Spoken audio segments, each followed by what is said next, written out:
Сәлеметсіздер ме, құрметті білімгерлер? Бүгінгі дәрісіміздің тақырыбы сауат ашу кезеңіндегі баланың ойы мен тілін дамыту. Бүгінгі дәрісімізден алатын қағидалармен таныс болып өтсек, тіл дамытудағы сөйлемдердің рөлі, баланың ойын дамытудағы бақылау, салыстыру ұғымымен жұмыс жасау және байланыстырып сөйлеуге үйрету жұмысы.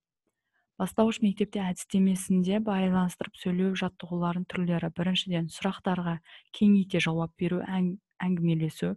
Екіншіден, оқығанды талдауға, грамматикалық материалдарды өтуге байланысты алуан түрлі мәтіндер мен жаттығуларды жасау. Үшіншіден, бақылаудың күнделіктерін жүргізу. Төртінші, оқыған ауызша жазбаша мазмұндау әртүрлі нұсқада.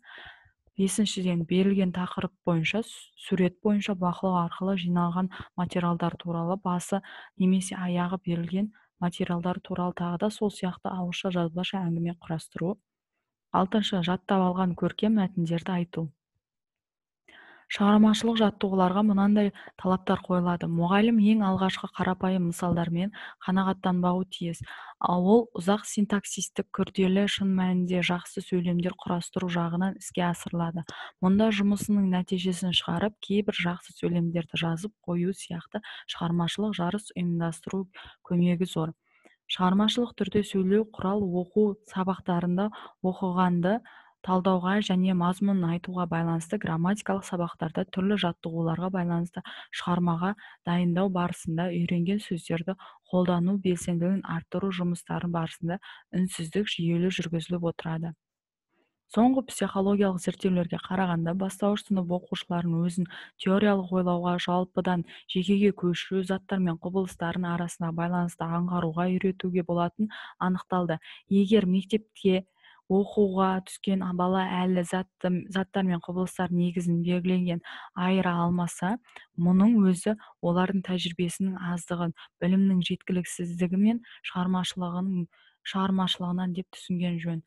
Осыған орай бірінші сынып оқушыларының заттар, құбылыстар туралы елестетіп отырып, елестерін анықтап бір жүйеге келтіру қажет. Бұл жұмыс әуелі әліппеде берілген сөздер арқылы жүргізіледі. Сөздер қоры байыту, заттар мен құбылыстар және олардың арасындағы байланыстар жөніндегі елестерді анықтаумен қатар жүргізіп отыру тиіс. Бірінші сынып балаларының естігендерін, көргендерін, кейбіреулері оқығандары жөнінде айтып бере алады. Алайда олардың сөйлемдерді нашар, жүйесіз құрылған белгілі бір жоспармен айта алмайды. Ойы негізгі нәрседен басқаға тез ауып кетеді. Мысалы, ойынның түрлері жөніндегі әңгімелерді шешісімен барып, дүкеннен ойыншық сатып алғанына ауысады. Тағы да сол сияқты, егер мұғалім әңгімені дұрыс салаға бағыттап отырмаса, тіл дамыту құр мыжың болып кетуі мүмкін. Мұндағы негізгі міндеттің өзі балалардың белгілі бір жүйемен сөйлеуге үйрету. Бірінші сынып оқушыларын сурет бойынша сөйлегенде де ұсақ бөліктерде көбірек тоқталады. Оның өзі де олардың ойының жинақты еместігін көрсетеді. Ал мәтін бойынша сөйлегенде көбінде сөзбе-сөз айтуға, яғни мәтіннің сөзімен баяндауға тырысады. Бұл құбылыс олардың көбінесе естің жұмысын сүйенетінін байқалады. Сондықтан балалардың ойлауға, сөздерді көре білуге, оның мағынасын ұғынуға үйрету жағына баса назар аударылу қажет. Бірінші сынып оқушысы дыбыстық талдауын меңгеру барысында дыбыстардың тобын еркін ұғына алады. Негізгі типтік дыбыстарды абстракциялайды. Осының арқасында жазуға үйренеді. Оқуды меңгеру барысында да оқушылардың әрбір жеке дыбыс оның әрпін естерінде ұстау емес, дауыссыз дыбыстардың негізін қасиеттерін үйренеді. Мұнда балалардың көрнекі бейнелік ойлауы, көрнекі түрде салыстыру, қайта құрастыру пайдаланылады. Оқушылардың тілін дамыту әліппедегі мәтіндер мен суреттер арқылы жүргізіледі.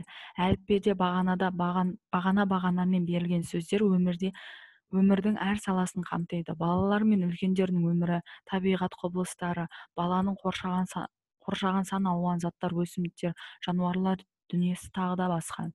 Оқушылар әр топтағы заттармен, олардың қызметімен, неден жасалынғанымен танысады.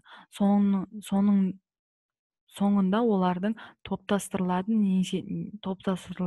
негізгі белгілеріне қарай ажыратылады. Мысалы, шеті иреліктелген жапырақтардың бір топқа, қылқан жапырақты ағаштарды, шырша, үйеңкі тағы да басқаларын бір топқа жинастырылады.